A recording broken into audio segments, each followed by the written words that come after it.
Good morning,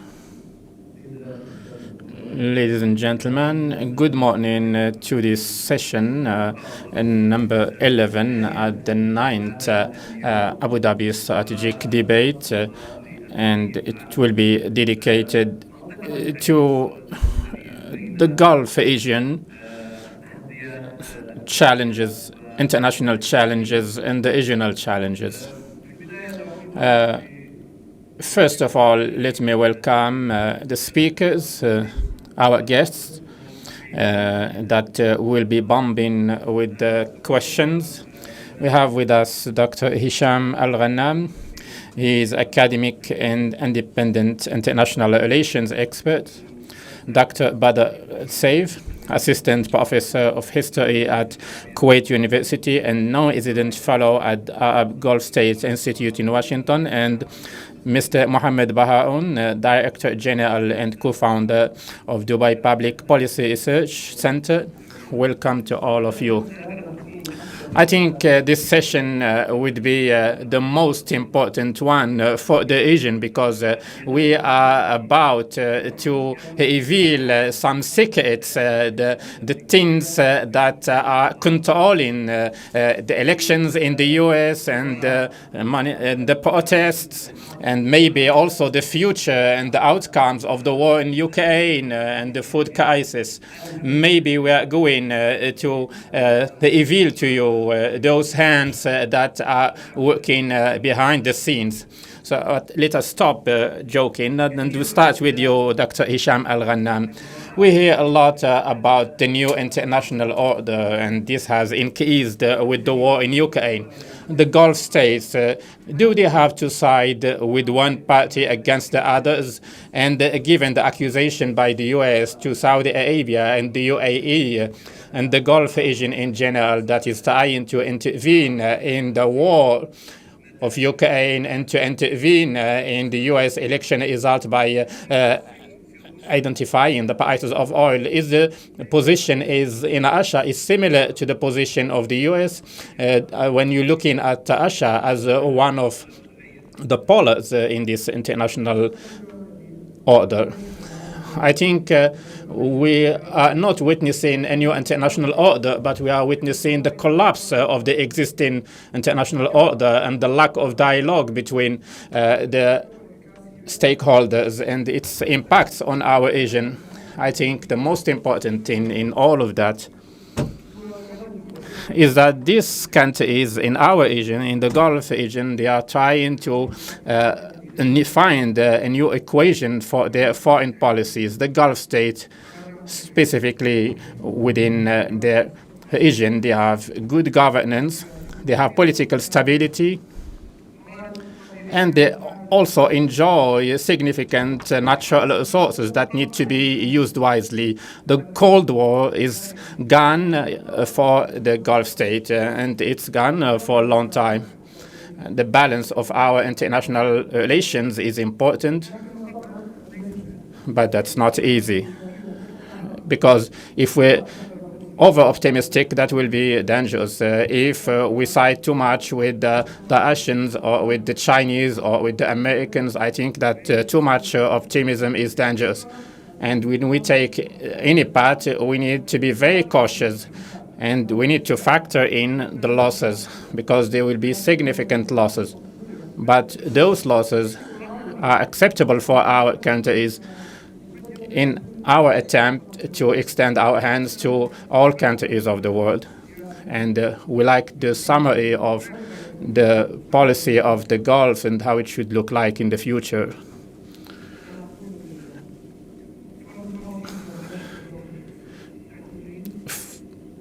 What we want our foreign policy to be based on our domestic needs.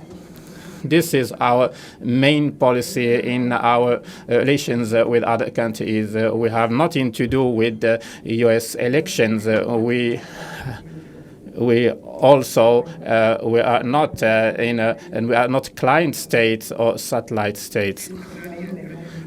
We are independent states, and we are very independent, and we should continue in this way. Yesterday, I listened to some speeches at some sessions of yesterday. Some said that the Gulf state and Saudi Arabia in particular failed to increase oil prices. And this is exactly the main point, because our point was not to raise the oil prices, but to protect the markets from collapsing.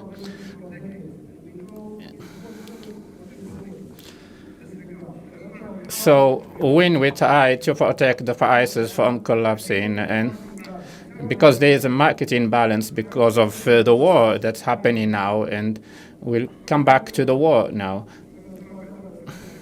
I'm sorry, I'm using English words. I think the interpreters, they are doing their jobs. They have been doing that from yesterday, so you can you can carry on in Arabic. So when a country invade another country, this is not something we can justify. So we should be aware of the reasons behind the invasion, and siding with one country against the other or getting into global power competition is something that we consider as a loss. These things we calculate cautiously. But this thing of not siding with one party against the other, is it because of the end of the Cold War, or is it because of the calculation of losing and winning? Before, alliances were clear. Now, what is pushing the Gulf state to say we want to disseminate our alliances? Is it because of changes in the international order, or because of changes of the internal policies within the Gulf states and their leaderships? There are different reasons behind that, but let me choose one reason, and this was mentioned yesterday. The main client for the Gulf is China, not the US, and it's not Europe also. And this will continue also for the near future, and for the we cannot give up on this client and look for someone else. So when I say that, I'm saying that the main partnership, the main strategic partnership between the Gulf states and other countries of the world is with the US. Definitely, nobody can deny that. And whoever say the opposite, I think he is delusional. Our relationship with the US is the most important one, but it's not an exclusive relation. There are also other countries that are important to us, and we try to balance our relations based on our interests. Dr. Al-Saif, how do you feel when you are in the US? You were probably there trying to change the results of the election. Maybe you could be accused of that. When you hear such statement in the Western media about the role of the Gulf states in attempting to manipulate the results of the US elections and using the oil as a weapon and intervention to influence the war in Ukraine, and that the future of China is at your hand because of after COVID-19 partnership with China is more important. How do you handle such statement, and what led to such statement? Are the policies of the Gulf states, the policies, are they not understood by Washington and the Western countries, or is it a campaign by the West against the Gulf states? Look, the Gulf region is controlled by consistency, is dominated by consistency, and the many countries we are dealing with, they still cannot understand this stability and our principles. We have been dealing with some countries even from the times of the empire, and we have the relations of client statement. This doesn't exist anymore. The Gulf states, they are existing now, and they have a large opinion about the future, and they want to have a sustainable and stable region. Unfortunately, what we are witnessing in different Western countries, not all of them, but many of them, they need to reconsider the perception of the Gulf. The perception of the Gulf is like stuck somewhere. It doesn't move. They think that we have some obsolete concepts and we cannot move forward. And that we are obsessed with the ideas of the tribe and religion. Although we are proud of those concepts, we make them evolve to go in line with the modern days. Now the Gulf states, they are leading a new system, and we need to be aware of this historic stage. Many people in the Gulf states, they are not aware of that, and they don't export it. Dr. Ibtisam yesterday mentioned the approach between the center and the periphery. Today we are at the center in the Middle East. Actually, the idea of the center does not stem from the energy, although energy is the main driver for us to be at the center. But how did we manage to use the avenue of energy in our interest? Today, in the region, we take pride of having the best universities in the Arab world, and this is based on international studies. We export ideas now because we have the most important think tanks in the Gulf. When I'm sitting at some sessions with the other stakeholders, they don't have this opinion. And of course, it's their mistake, but we are also to blame for not showcasing that. Mr. Mohammed Baharoon, in your opinion, Dr. Hesham Alghannam talked about a problem of communication, and that Dr. Al-Saif also mentioned. In Washington, in the West, they still have the traditional opinion and conception about the Gulf states. They don't think that there is a young generation and there is development that we are witnessing here, and we have internet, and we have people here have managed to go to the space, but they still have that obsolete perception about the Gulf state. So the Gulf state, where do their interests lie? Do the Gulf states believe that there is a change happening and they need to have diversification regardless of the pressure? Is the picture clear and calculated by the Gulf states, or is it that they're going too fast with this diversification of alliances and partnership? Good morning. Your question is very important. Is as much important as the title of the conference. If we want, yesterday we heard a lot about diffusing the tensions. So from where came this idea of diffusion? Why we always talk about diffusion and its importance in international relations? I think if we look deep, we'll see that there are two main elements. The internal one is about the diversification of economy. When the Gulf states starts diversifying the economy, meaning that we are now living in the post-oil era, and Dr. Ibtisam mentioned that in her book, we are living in a different world, and we need to build new bridges for relations with the different countries of the world.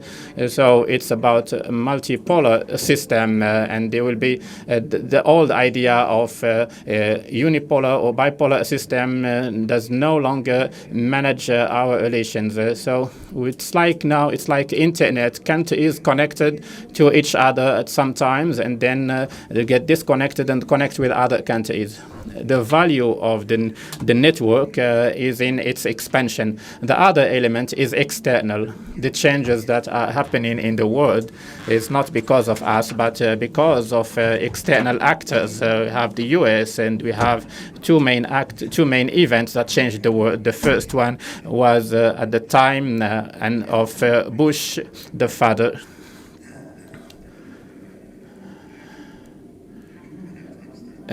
With the invasion of Afghanistan after 9/11 and the invasion of Iraq, two events that defined the power of the US that will be acting without a mandate from the United Nations.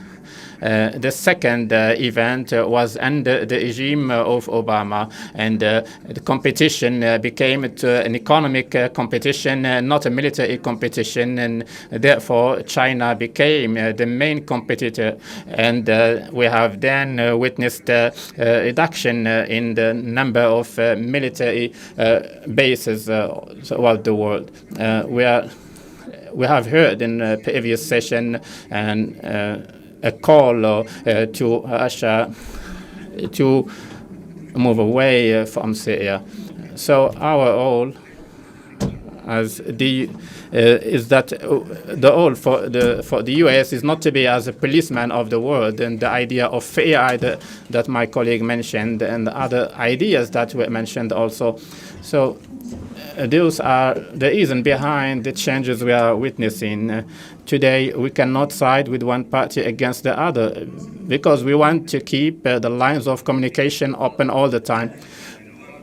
But speaking of the domestic policies, can we say that the Gulf states are witnessing a sudden renaissance, believing that oil will not last forever and the revenues of oil will not be helpful, and the world will start using clean energy?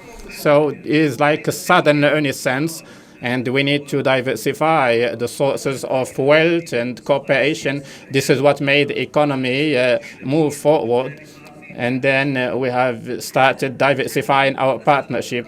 Did this point have an impact on energy and the change in the perception in the Gulf states about the future of oil and energy? Actually, oil, maybe it's not the main source of energy. Most countries in the Gulf have ministries of energy and not of oil. So we want to be the main supplier of energy for the rest of the world. If you look at the Security Council, for example, the 5 members are those that can devastate the world. But the countries that let the world use energy on a daily basis, allow children to go to school by buses, allow the missiles that go to the space, those countries that contribute to the energy, and they are not occupying the same value. So there are investments from the Gulf countries in Africa and in other countries also. Dr. Hesham Alghannam, now you told us about the changes, the reason behind the changes of the policies in the Gulf states, but we are witnessing like the first bill, the Western pressure, accusations leveled against Saudi Arabia of using oil as a weapon, pressure on the Gulf states in their relations with China, also the use of some security factors against the Gulf state by partners. Some countries from the West expect partnership, but they are acting against that partnership. Practically, how is that possible? Now, your main partner is China, but in armament also your main partner is the US, and there are terms and conditions. How can you develop your relations with Russia and without, like you said previously, that Saudi Arabia did fail to raise the oil prices? Maybe in the future there will be negotiations between Russia and Saudi Arabia, and you will say that Saudi Arabia did not support Russia. How can you manage all these pressures while you are disseminating your partnership East and West? As I said, it's a hard learning process, and there are losses that you need to factor in. There will be a lot of pressure from different parties, not only the US. But I'm not comparing Chinese partnership with us. But the US is still a partner. But the US is not the main client. I don't remember when was the last time that we took something from the US for free. Because the bill is high, and it's in the interest of all countries to deal with the Gulf states. The other thing is that we have disputes, we have different differences with countries like Russia also, and it's very reasonable. If you allow me here, you are dealing with Russia and China as an economic partner, but you have also security issues, and then you find that Russia and China are not with you. They're supporting Iran, and they're giving it weapons, and they invest there. Then here you will have economic partnership mixed with the military relations. The European Union is different from all of that, and I will talk about the subject of Russia and Iran. Their relation is very old, and they have a common interest regarding. I will give you short answers regarding China and Iran. There is exaggeration in the depth of the relation between China and Iran. If you look at the figure, there is no country that competes with Saudi Arabia, or even in the Gulf state. There is no entity that competes. That Xi Jinping said yesterday that they don't support one country against the other. Either it's about MOU or cooperation, economic cooperation, or robotics.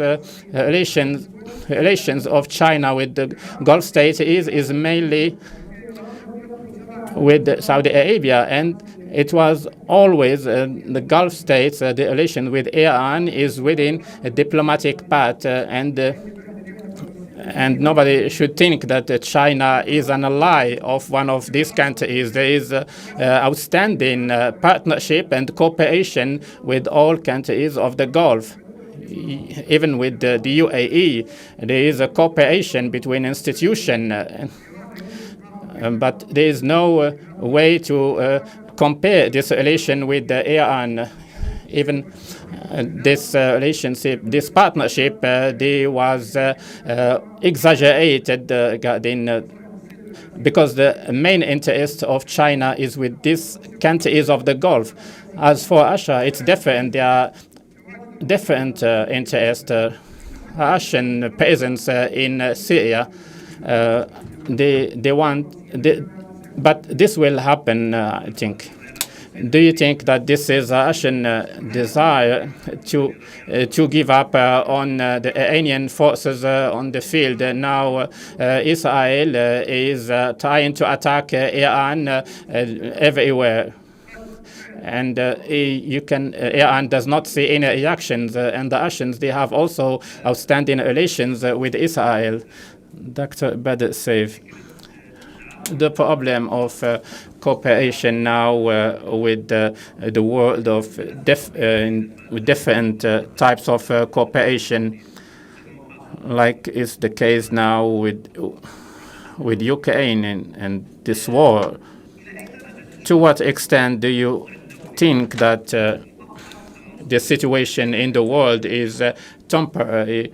We could say that the relation between Russia and the Gulf state, there is a question mark about this relation. But what if this war of Ukraine comes to end?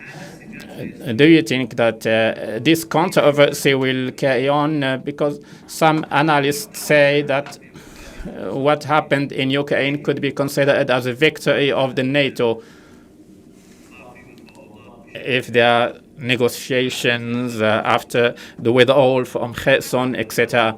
So do you think that this international situation will continue and will help the Gulf state to have diversification, or are we going back to more Western hegemony because of this war in Ukraine? We are witnessing a continuous liquidity and this fluctuation. I remember a quotation of Antonio Gatti, organic crisis. It's when a time or specific situation ends while the new situation did not start. So we are living in the transition situation. And we in the Gulf, we lived that situation before. So the oil, before oil, we lived in different ways. Even without oil. So likewise, we will continue with whatever we have. The idea of a multipolar world, we see that it is moving up. It's not like in a normal way. Some would say that it's like a bird, but a bird that takes years to happen. There is no dispute that partnership with the U.S. is important. Lots of people say that the U.S. all in the world will end soon, but we have figures that indicate that it has military power, and also the students that we have from the Gulf states studying in the U.S., they are the highest in the world. And focus will be who will come later on. If we want to define our perception of the superpower, we see that the U.S. is the main partner. We have Russia. If you want, I can call it as a guest of honor. It comes and lives wherever it wants in specific places. We have seen it in Syria at a certain time. Maybe it has had some interest in Libya, and it's all in OPEC Plus was because of the insistence of Saudi Arabia. And this indicates the wisdom of the Gulf states. The European Union, like the colleagues yesterday said, didn't say it overtly, but it's like the return of the lost child. How will they come back and which umbrella? And they say we need a special envoy from the European Union to the Gulf state, but the European states they still under the umbrella of the US when it comes to dealing with the Gulf states. So they need to have their own perception. As for China, it's all about economy. They don't want to get into any complicated issues. And this is the awareness that we are building now. And with the tools that we have, we will try to play these roles. And the fact of having differences of opinion within the Gulf state, this is a healthy thing. And this is serving all the states in dealing with superpowers. We have noticed that in different issues, and I think this will continue. You mean differences in distributing roles to play instead of having a unified position? For example, Saudi Arabia siding with China, or Saudi Arabia siding with Russia, and UAE with Russia, or Qatar with the US. You think this will serve the system? Yes. And also the syndrome of bilateral relations, and how we can move it to a multilateral approach. And there will be ups and downs. But this is the game for which we are not taking enough credit. The Gulf states are playing a very constructive game, and the interest, of course, of the Gulf state is of paramount importance, and we were lagging behind for decades, but now the Gulf states, they are deciding their own choices, and today you are talking about a young generation. This young generation, they went almost everywhere. They have a diversified culture, and this is going to serve the Gulf situation. When you talk about the American Congress and you see that the average age of the Congress members is 75 years old, and you could ask yourself, would it be possible for them to deal with would it be possible to deal with youngsters from the Gulf state with a different mentality? So anyway, this is nice to say that the Gulf state need to diversify the partnership and to benefit from difference of opinion to build partnership. But we are living in a realistic world, and there are security challenges that are imposing themselves on us, even when the Gulf states want to improve their future and build clean energy and different field of research. Security issues are imposing themselves. We have the nuclear issues, also the intervention of Iran in the region. We have also the competition between Iran and Turkey in the Caucasus and Azerbaijan and other countries, and even what is happening in Ukraine is leading to imbalance between Ukraine, between Turkey and Iran. So how can you have plans and strategy with diversification of partnership and focus on economy development and clean energy, while at your door there is a security issue that's threatening you and pushing you to find a security partner? So you're looking forward to the future, but you have someone next to you who is holding you back.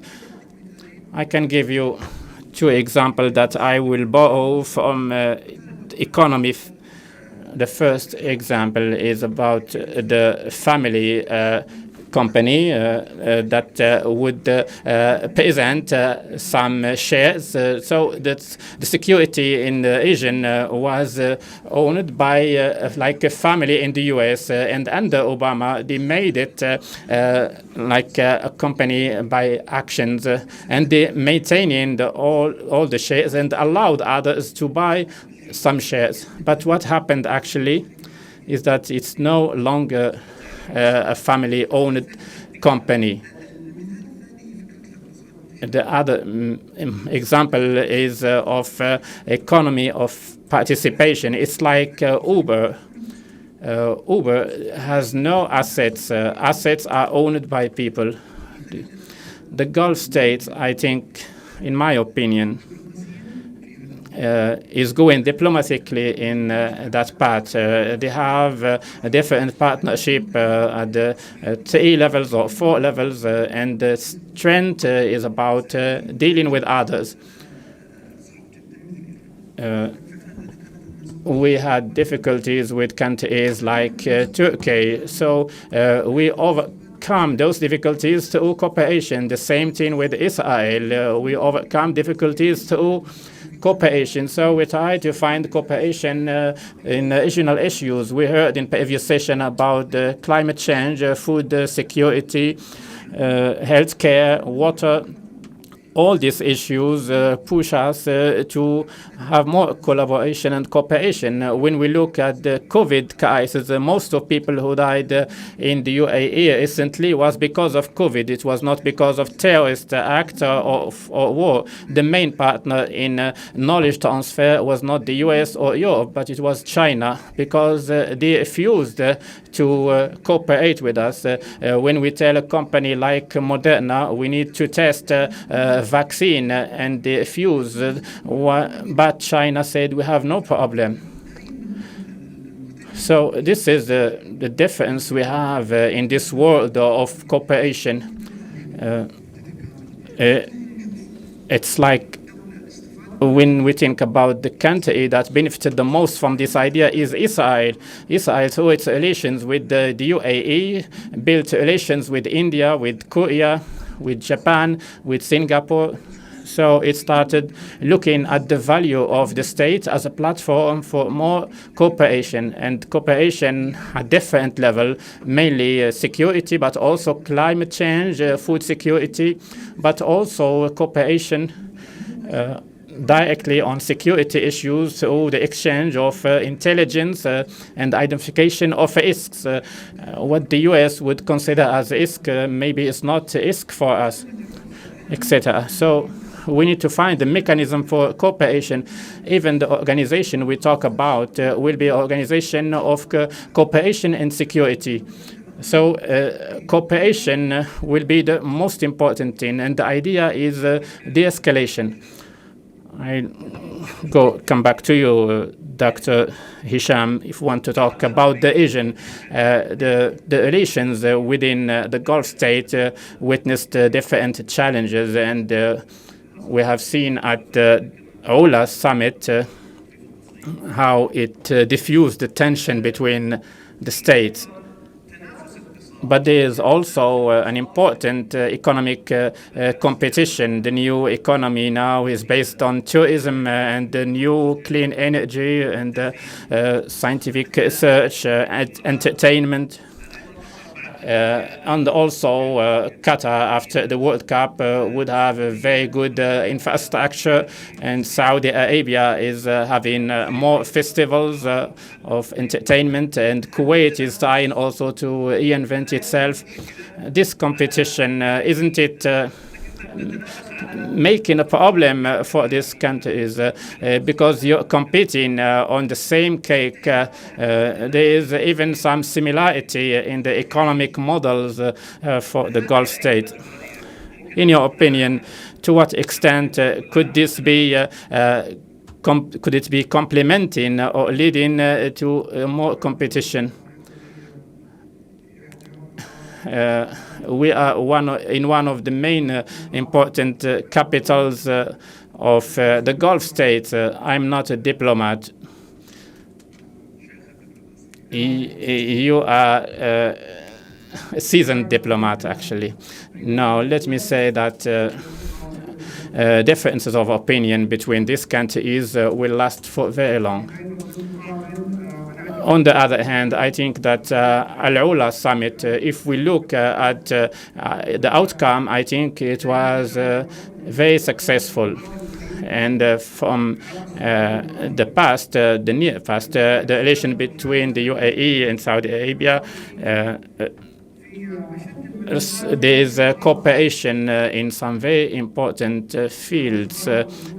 There was a lot of sincerity between both countries.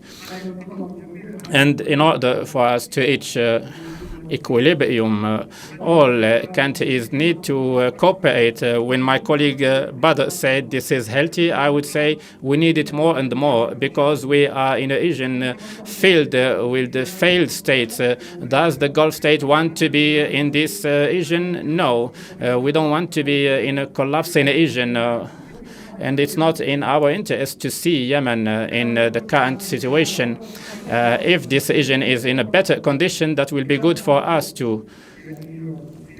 If those countries, starting from Oman to Kuwait, if they get better, that will be better for every one of us here, and also within the social changes they are witnessing. I think it's in the interest of all these countries. We are not saying this as a compliment. It's important for all these countries to witness renaissance and to help each other and to build more bilateral relations and get on a better process of development, because the manifestation of this new Gulf that we need, this is also this forum, this conference we are at now, this is a reflection of what we need to do to present different opinions. I think we need to carry on this way to diversify our partnership and to cooperate with each other within this collapsing international order. If we want to talk, Dr. Al-Saif, we have the World Cup in Qatar. It could have been possible for Qatar to distribute the World Cup with other countries of the Gulf, but practically the neighboring countries of the Gulf, they will be benefiting from the tourists, from the fans that will be coming to the World Cup in the UAE, in Saudi Arabia, even in Bahrain. We will be having fans that will be visiting these countries. So don't you think that geography here is imposing itself, even when you don't want to share with your neighbors the benefit of the World Cup? We still have the fans, and they are going to travel around the region. Do you expect that after the World Cup there will be lessons, at least economic lessons, about cooperation between the Gulf states, and this competition will lead to more cooperation instead of rivalry? When I was teaching my students, I say we need to start from geography. This is something you cannot change. We cannot move one country from one place to another. So geography is very important. And I would like to go back to a time, and by the way, we hope success to our brothers in Qatar. But there was some milestones in the Gulf states when the Riyadh hosted the G20, even at the time of the pandemic, and also Dubai hosted the Expo 2020. Now we have Qatar hosting the World Cup, and the next COP 28 in Abu Dhabi. All those things showcase that we have chances of complementing each other. We are like the children of this international order, without compromising the sovereignty of each other. And we hope that our neighbors in Iran follow suit. International relations are based on respect of sovereignty and partnership. If our brothers in Iran cannot respect that and rethink the idea that geography will not disappear, so we extend our hands to everyone, and we want to stay away from conflicts. We don't consider conflict as the means to achieve our goals, because that's the basic cooperation is the basic denominator for us in the Gulf states. And this is what we want to see in the region. My brother Hesham said we have different regions in the area that are not successful. We have failed states. So do we want in the Gulf state to look up or to look down? And this is what makes a difference, and we hope that our neighbors in the region follow suit. Just to remember, to remind you that as you spoke about Iran, the next session will be about the puzzled and puzzling Iran, and you will have the chance to ask questions in the next session. Mr. Mohammed Baharoon, if we want to talk about economy, just to conclude this issue and then to take some questions.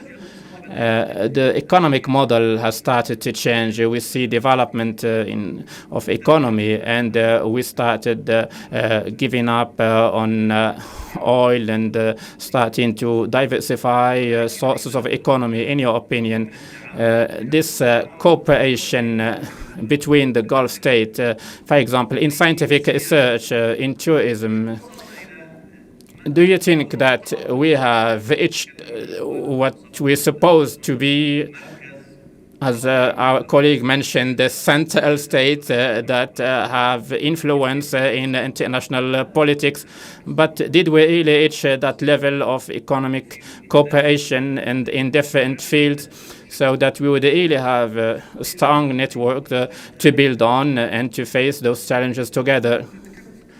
You raised a very important point, which is disseminations overall, and as my colleague Baharoon said, it's complementing each other. It's about benefiting from what you have and you benefit from what I have. In the Gulf state, we do have competition, and the post-oil era will impose more competition. But we are not competing on one cake, but we are actually competing on making that cake bigger. Our trade relations are not bilateral, and not only at the in the Arab area. We have relations with the Ukraine, with Russia, with the US, with Japan, with Europe. Our view after the oil. Look at what we were doing before the oil. We had trade relations with Iran and also with India, and in the West with Africa. Now we have multiplied that by 10, and you see that with Dubai Worldport and airlines and agreement signed by sovereignty funds, not only in the UAE, but in all the Gulf states. So for us to benefit from this perspective, we need to keep this bloodline of exchange and cooperation.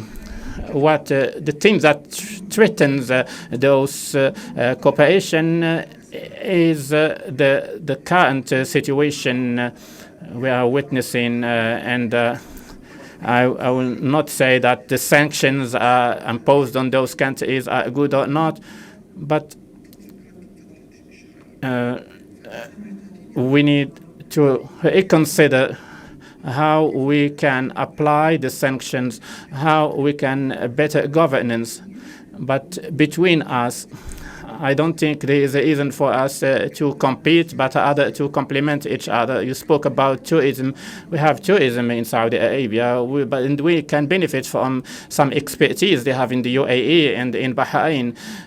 Just like I would be looking for investment from the US or from the UK for an investor to come to Dubai. We need the same thing. So knowledge transfer is the main thing for the future. And maybe this is what the China is benefiting from, because it opened the door for knowledge transfer. The Western countries, unfortunately, they say we need to take some cautions when it comes to knowledge transfer.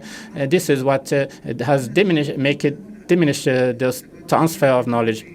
They're still looking at idea of one way, but they don't want you to make your own goods. Dr. Hesham Alghannam, I would like to go back to the first idea. Maybe we will move out of the main subject. Why there is a misunderstanding in the West about understanding the changes happening in the Gulf state? Is it because the Gulf states are not doing enough to promote themselves and to communicate with think tanks? Because in our Arab issues, there are some Gulf states with the budgets for media, for think tank, but when it comes to interacting with the West, why they don't get that voice? Is it because their ears are closed, or because the voice is not loud enough? Even in the Western media, when you hear the questions posed by some Western media to Saudi officials, for example, in our opinion, we are surprised that they ask that question, but in the West, that question is normal for them. So this gap, why is it happening, and how can we overcome that? There are historic and complicated reasons behind that. But it's us that have to be blamed in that gap of communication, despite the long relationship that we have with them. So the channels behind the scenes, are they working? Those channels, behind the scenes, they are working very well. But other channels like think tanks and media, they are almost absent. And we are the latecomers, and we try to get in late. And also, we underestimated the importance of those media outlets and think tanks, and we believe that we shouldn't deploy efforts. And we saw that at the first nuclear agreement with Iran, and the efficiency of the Iranian lobby in the US. There is an important community from Iran in the West, and even for our students who study in the West, they come back quickly. We are supposed to have a presence in the West, a non-official, non-governmental presence. I will give you an example. The war in Ukraine. We have also failed to convey our opinion about the war. At the beginning, we started saying we want this war to end quickly. We want the protection of civilians.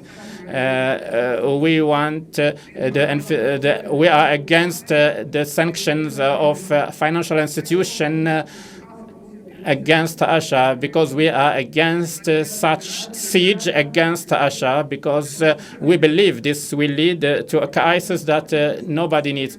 But we did not side with Russia during the war. The other thing is our intervention in the midterm election in the US. We know the US from a long time, and no sane person would believe that we have anything to do with the elections in the US. We know this is a complicated equation, and if we intervene, it will fire back. So we are very vigilant to stay away from that. But unfortunately, we were drawn into this domestic issue of the US, and we want to stay away. We are away from any conflict in the US or any other country of the world. We respect our relations, whether it's the Democrat or the Republican parties. Dr. Badr, what do you think? You lived in the US for some time, and in your opinion, why there is a difficulty for them in the US to understand the changes happening in the Gulf state? Is it because we speak in a different language? Or is it because they cannot hear our voice? We have some Arab columnists who write in the Western media, but we cannot feel any impact of that. Is it because there is a problem, or because they are against any change of the perception about the Gulf state? The problem is double-fold, as my colleague said. There is a negligence from our side. We need to communicate with the grassroots. We need to support the opinions. We can be, of course, we can be different from them, but and this is something that's developing a lot in the US. They accuse us, the Arabs, of having the idea of conspiracy. Maybe some of them have that idea of conspiracy, but I am puzzled that there is more of that idea among some intellectuals in the US, and they believe that we are this like Superman states. We have all that we play in every problem, and this is not accurate. We need to understand this Gulf states that is changing. For them to understand us, they need some humility.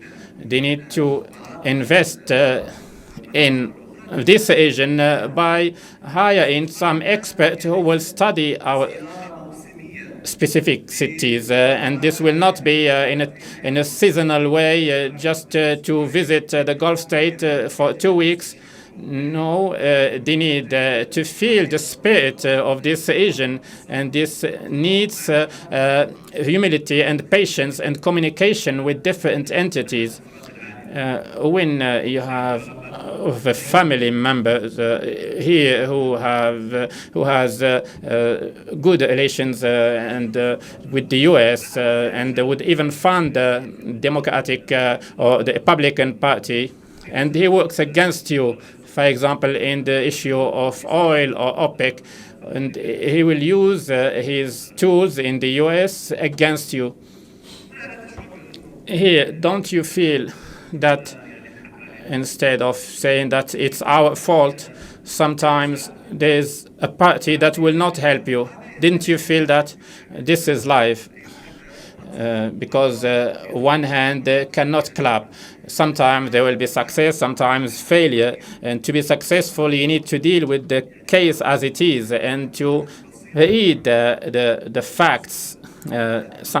Because the facts change continuously, and you need to be able to change your conviction so you can understand those cases with the changes in the world and the communication means. This is happening faster than ever before, and we need all to be engaged in that, whether it's for this region or elsewhere. Mr. Baharoon, before taking any questions, how do you see the future? Will the Gulf states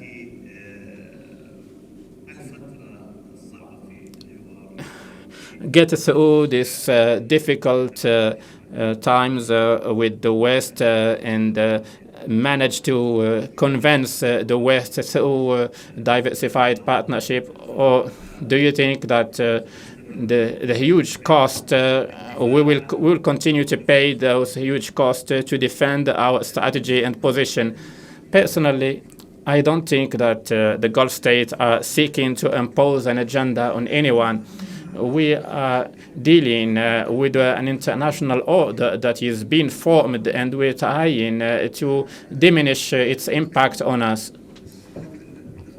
Your question to the colleagues about communication with the U.S. The number of think tanks in the U.S. is more than think tanks that we have in all the Gulf states. One center in the U.S., a number of its personnel is more than 4 centers in the UAE together. So I'm not talking about the UAE center specifically, but this conference, Dr. Ibtisam always made sure that everyone will attend. You will have Americans, European, and even the currents that are different. So, and you will have Russians, Chinese. This is a forum for debate. We do our best in this field. But I think the U.S. specifically, and probably the European Union at large, the number of research centers that they have are a lot higher. So it's incumbent to them to try to get closer to us. There's the idea of intervention in the U.S. election. This idea is used in the elections. We heard that also in the time of Clinton. We heard that under Trump and also under Biden. And they also say we intervene in the election of Iran. So all of a sudden we got many questions. If any one of my guests has a comment, but let's take all the questions together and then we'll try to get the answers. We have Mr. Abdullah Muhsin Al-Jai.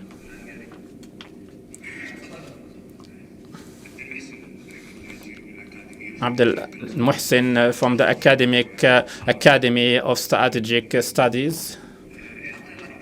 I have a comment. When we talk about the Gulf state, we talk about 6+2, Gulf state plus Iran and Iraq. Mr. Mohammed Baharoon spoke about complementarity. I would like to ask the guests if any one of them wants to answer about the path of the Gulf state and the concept of collective security at the three levels, security, political, and economic. If they can answer these questions. Thank you. Mr. Nasser Sheikh.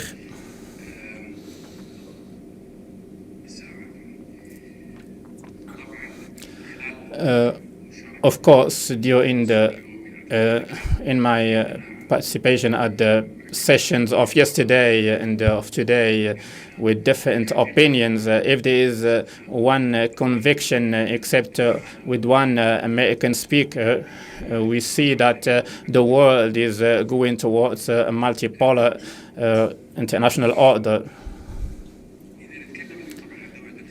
If we want to talk about the Gulf region, like our colleague Yousef spoke about a unified position of the Gulf.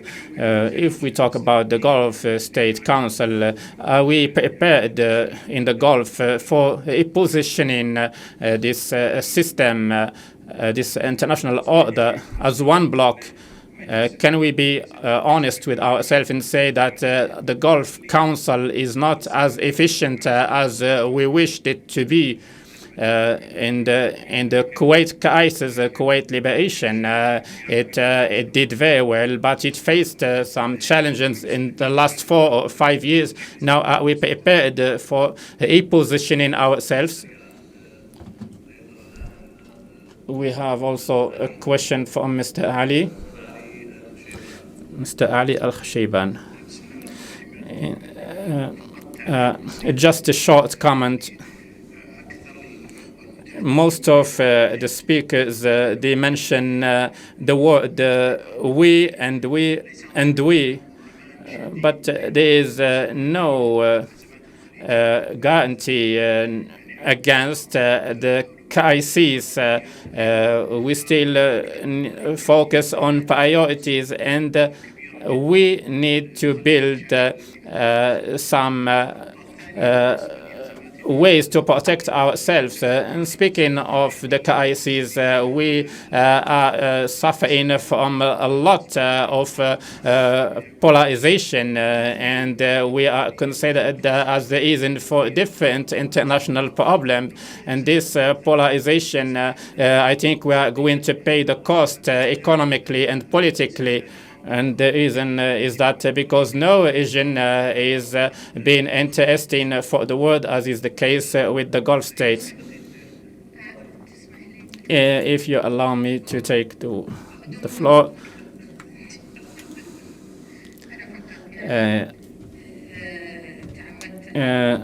I just want on purpose to say that I am very proud of this session because I'm from the Gulf, and I'm proud that the colleagues on the panel are reflecting a brilliant picture of the Gulf, and that the Gulf is not only oil, because the stereotype that the Western people have, they don't want to change it in their analysis, and it stems mainly from their own interest, and they don't want to understand the interest of the others as if the others were followers. What is good for you is good for me. And this equation needs to change. I think, Dr. Ibtisam, I can also add from Turkey, the chief advisor of Turkey, they also faced a problem in dealing with the West and with the US. Short comment in 2 minutes from each one of you. There are two questions, one about complementarity, a concept of collective security and its impact. The second question, are we ready to position ourselves in the world, or just act as individual states?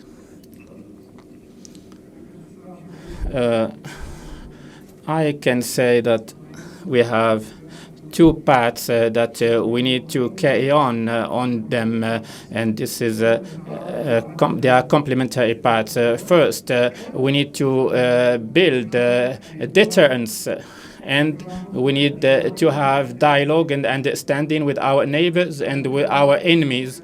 We need to carry on at the same time in those paths. Regarding collective security, of course, there are difficulties.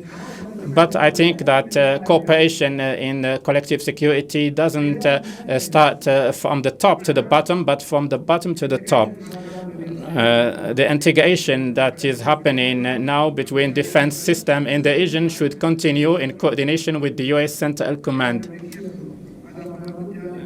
This should be done. At least the region can be secured against the new threats with the new drones and missiles that are attacking the region from different areas. So we need to secure the region, and all countries have a vested interest in that. So those who believe that there is an exception and they can be excluded from those threats, they are wrong. They are mistaken. If any of these countries think that they are excluded, they are mistaken. Positioning ourselves in the world as one council or as individual state. Let me say that we are still at the beginning, and we need to take that into consideration. We are not going to change one sponsor from one sponsor to another. We cannot say it's unipolar or multipolar. What we are saying is that we need to have a strategic orientation. We will not limit our relations with a power in the world at the expense of the other. We are not naive, and we don't believe that there is any power that's equal to the US. But when you said, when you talk about we, are you talking about the Council of the Gulf States? Is it acting as a council? Are you acting as one bloc? Yes, we are acting as one bloc in the interests of all the Gulf states. So in no country, as I said, is excluded from that. So the main, what was I saying? You were talking about diversity.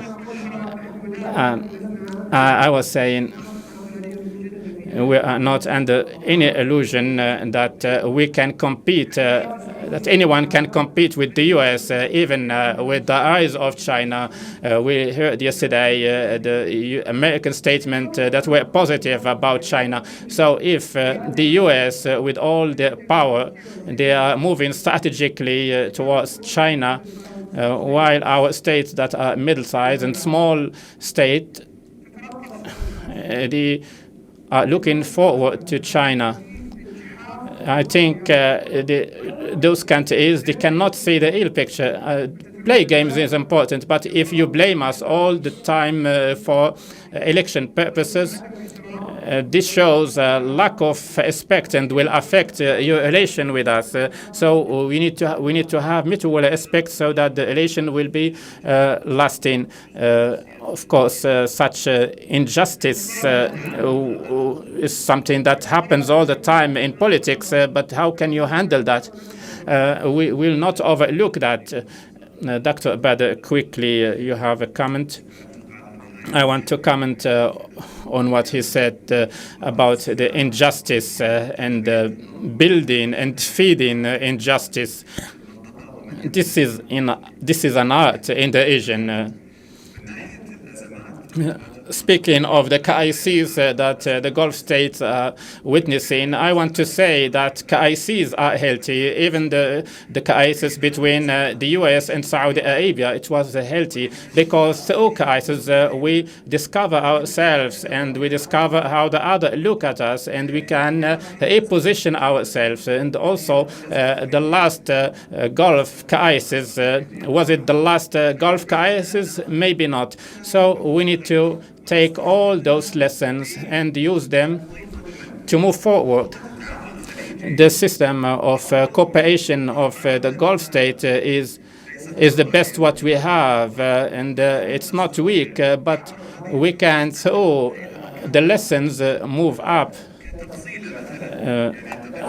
For example, 42 years after the establishment of the Gulf Council, we can re-examine the charter and see how can we invigorate the cooperation in the Gulf states.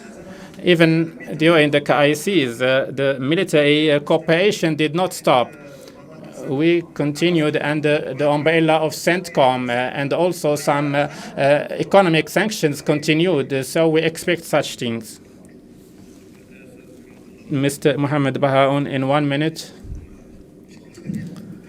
Just 2 points. The first thing about the Gulf State Council. When we speak about we, it's our identity. Some people call us Khaliji, some call us Gulfis. This is an identity that we have. So when we use it, that's clear. Our continuous development, yes, it will continue. We have bilateral relations that are increasing. We have seen bilateral relations between Saudi Arabia and the UAE, between Saudi Arabia and Oman, between Saudi Arabia and Kuwait.